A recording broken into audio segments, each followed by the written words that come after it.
Horticulture को लेकर एक एग्जीबिशन हो रही है। बताया जा रहा है कि इसमें किस तरह से सब्जी और फूल को नए तरीके से नई टेक्नोलॉजी के साथ उगाया जाए, उसके बारे में नई जानकारी दी जाएगी।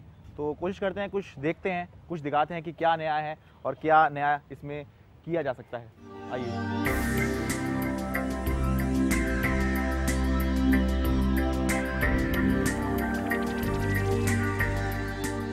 नर्सरी ग्रीन हाउस में क्वालिटी सीडलिंग का मास प्रोडक्शन। अब ग्रीन हाउस के बारे में हमने सुना तो बहुत है, मैंने भी बहुत सुना है, लेकिन आज देख पहली बार रहा हूँ, तो मैं भी देखता हूँ, आप भी देखिए। आइए।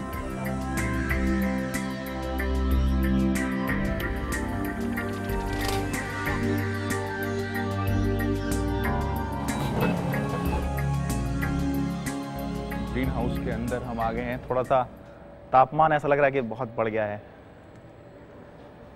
यहाँ पर छोटे छोटे पौधे लगे हुए हैं।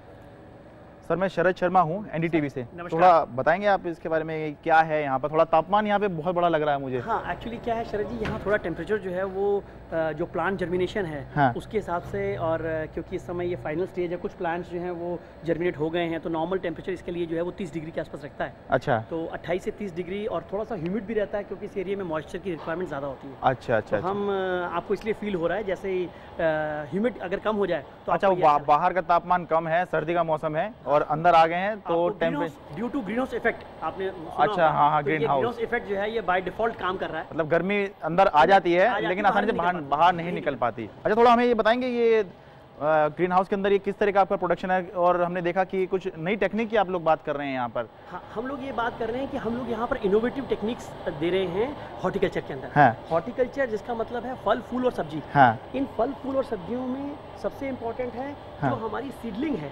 ये आप देखेंगे किसी भी प्लांट का सबसे इम्पोर्टेंट पार्ट है सीड। सीडलिंग मतलब जो बीज है, उसको जब वो अंकुरित हो जाता है, हो गया, हाँ। जब उसके अंदर से सीडलिंग बन जाता है करने के लिए, हाँ। नॉर्मली इसके लिए टाइम जो है आप टेंटेटिवली मान के चलिए लगभग 20 से लेकर 30 दिन का टाइम लगता है। अच्छा। अलग अलग सीडलिंग के लिए, करेले के लिए, टमाटर के लिए, और बाकी जो हमारी सब सीडलिंग लगी हुई है यहाँ पर, हाँ। तो इनमें लगभग 20 से 25 दिन के समय में ये सीडलिंग तैयार हो जाती है। तो इसके अंदर कुछ, अच्छा, ये तो चलिए एक पौधा मान लें कि एक छोटे छोटे हाँ। ये पौधे हैं। हाँ, ये प्लांट है, आप देख सकते हैं इसको, ये जैसा एक प्लांट है, ये करेले का प्लांट है। अच्छा, ये सारी इसकी जड़ें हैं इसके लिए। और आप ये देखें कि हमने जब इसको निकाला, हाँ। इसकी रूट्स टूटी नहीं। नॉर्मली अगर आप देखेंगे तो इसकी रूट टूटती नहीं है, क्योंकि इसके अंदर हमने ऐसे सबस्ट्रेट डाले हुए हैं जो बड़ी इजीली, इसको प्लग टाइप सीडलिंग बोलते हैं। ये कुछ इसके ऊपर ऐसा लग रहा है कुछ आपने कुछ ऐड कर रखा है, क्या चीज है ये सब? नहीं, इसके अंदर जो है इसमें ये इसको बोलते हैं सबस्ट्रेट। अच्छा। और ये सबस्ट्रेट में कॉम्बिनेशन होता है 3 चीजों का। हाँ। एक हमारा कोकोपीट है इसके अंदर, हाँ। एक वर्मिकोलाइट है, एक परलाइट है। अच्छा। ये तीनों चीजों का हम बाहर डेमो भी दिखा रहे हैं कि कैसे आप इन तीनों का कॉम्बिनेशन से एक सबस्ट्रेट, ये मिट्टी के अंदर ये चीज मिलाई जाए। मिट्टी के अंदर नहीं मिलाई जाए, ये पौध बनाने के लिए बनाए, इसमें मिट्टी है ही नहीं कहीं। अच्छा, ये बिना मिट्टी के ही सब अंकुरित हो रहे हैं? ये बिना मिट्टी के हैं, इनके अंदर। ओ, तो यही एक आपकी टेक्नोलॉजी है सबसे बड़ी, ये सॉइललेस टेक्नोलॉजी बोलते हैं इसको। अच्छा। ये सॉइललेस, इसमें सॉइल इस्तेमाल नहीं, यानी बिना मिट्टी के। बिना मिट्टी के, तो अच्छा। बिना मिट्टी के पौध तैयार होती है, और हाँ। इसके अंदर डलने वाले फर्टिलाइजर। बातों बातों में नई चीज पता चली, बिना मिट्टी की खेती या कहीं बागवानी। पसीने मुझे छूटे हुए हैं और क्योंकि तापमान बहुत ज्यादा है। करेला नहीं, आप टेम्परेचर बोल रहे दीजिए, हमारी वजह से आप जो है इनको पौधों को तकलीफ मत दीजिए। पौधों को तकलीफ नहीं दे रहे। ये करेला है, ये करेला है, ये खरबूजा है, ये खरबूज। अच्छा, खरबूजा है। ग्रीन हाउस में गर्मी के कारण मेरा पसीना छूट रहा था, लेकिन जब रिपोर्टर को कोई नई चीज देखने को मिलती है तो क्या गर्मी और क्या सर्दी। मैं ऑपरेट करवाता हूं आपके लिए। हाँ।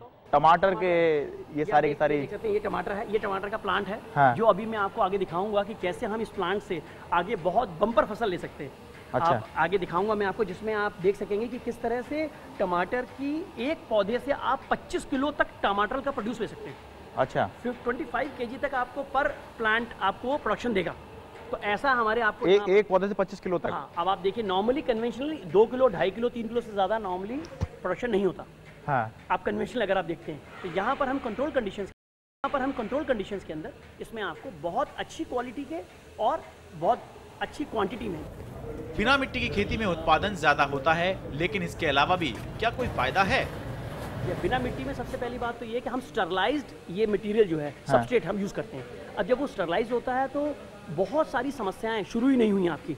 अगर आपने स्टरलाइज सिस्टम लिया तो उसमें आपका पहला पार्ट आता है कि एक अच्छा हेल्दी प्लांट आपको मिला। हाँ। इस हेल्दी प्लांट से जब आप दोबारा जब इसको आप प्लांट रीप्लांट करते हैं सॉइललेस में, हाँ। तो आपने जो फर्टिलाइजर दिया, आप जब मिट्टी में फर्टिलाइजर डालते हैं तो बहुत सारा फर्टिलाइजर कुछ प्लांट फर्टिलाइजर एब्जॉर्ब करता है, हाँ। और कुछ फर्टिलाइजर मिट्टी में एब्जॉर्ब हो जाता है।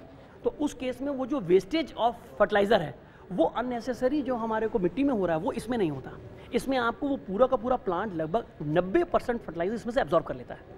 अच्छा, मतलब जो आप लगा रहे हैं एक्चुअली वो उसको मिल रहा है मिट्टी के अंदर, ये कि इधर उधर फैल जाता है या जो भी होता है। समझ लीजिए कि एक आदमी ग्लास में पानी पीता है, हाँ। और एक आदमी कहता है साहब आप वो मटका हमने खोल दिया, अब आप उसमें से 20% नहीं 5% आपके अंदर जा रहा है और 15% 50-95% इधर उधर गिर रहा है।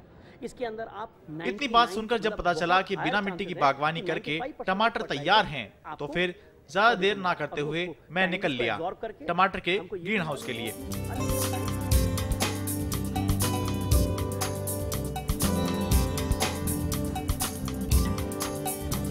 एक बहुत इंपॉर्टेंट मैटर, आपने देखा कि इसमें कई रूम, कई कमरे हैं, मतलब इसके अंदर एक, अच्छा एक दरवाजा, ये एक डोर दरवाजा ये है, अच्छा दो, अभी और भी आगे, एक, ये दो, ये तीन, एक और तीन और ये चौथा।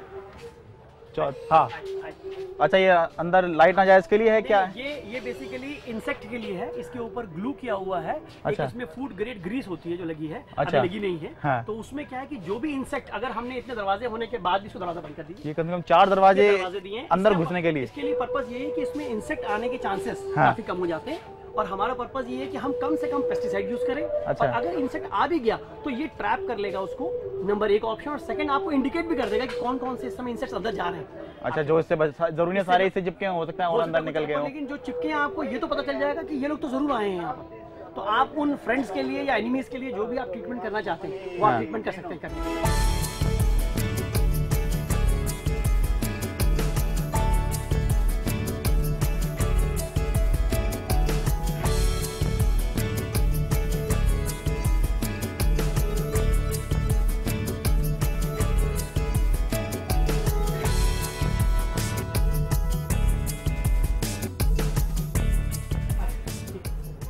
मिट्टी रहित बागवानी में सावधानी और पौधों पर ध्यान ज्यादा रखना होता है, लेकिन बाद में नतीजे भी शानदार दिखते हैं।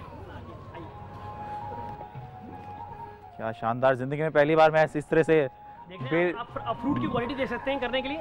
और यहाँ देखिए कैसे बंचेस हैं इसके, जो ये आपके क्लस्टर जो इसके बने हैं, गुच्छे के गुच्छे जो हैं, गुच्छे जो हैं इसके। अगली वाली रो आप अपन चलते हैं, ये जो है हमारी सॉइललेस वाली है। आई इसमें आ जाइए, इधर आ जाइए। अच्छा,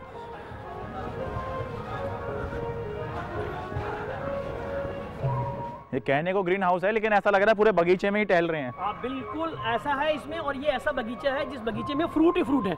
ये टोमेटो, आपकी जानकारी के लिए मैं बताऊंगा कि सर टोमेटो एक ऐसा फ्रूट है जो फ्रूट में भी आता है और वेजिटेबल में भी आता है। हाँ, कोई ऐसी मटेरियल नहीं है, टेक्निकली ये fruit as well as vegetable. तो आप इस समय आप कह सकते हैं फ्रूट के बाग में भी हैं और सब्जी के खेत में भी है। अच्छा, ये जो है हाँ, ये देखिए आप देख सकते हैं, ये वाला जो पूरा टेक्निक है ये सारी की सारी सॉइललेस है। ये हम लोगों ने एक क्रेट बनाया हुआ है जिसके अंदर ये मटेरियल है। ये जो मटेरियल आप देख रहे हैं जिसको मिट्टी जैसा लग रहा है आपको देखने में, हाँ। ये बेसिकली एक सबस्ट्रेट है जिसके अंदर हम अलग अलग टेक्निक्स, अलग अलग कंपोजिशन के साथ में हाँ। हम इसको चेक करते हैं, जिसमें अलग अलग रेशियो के अंदर हम कोकोपीट, हाँ। वर्मिकोलाइट और परलाइट, इनके कॉम्बिनेशन है क्या ये बेसिकली कोकोपीट, कोको का जो है आपका नारियल का जूट जो है, अच्छा, वो है करने के लिए। अच्छा। और एक वर्मिकोलाइट है और एक परलाइट है। परलाइट जो है ये पॉपअप किया हुआ स्टोन होता है। हाँ, स्टोन को पॉपअप कर देते हैं, क्रश करके तो पॉपअप कर देते हैं। अच्छा। उससे क्या होता है कि इसके अंदर वाटर एब्जॉर्ब करने की कैपेसिटी बढ़ जाती है। अच्छा। तो ये वाटर रिटेनिंग कंपाउंड है बेसिकली।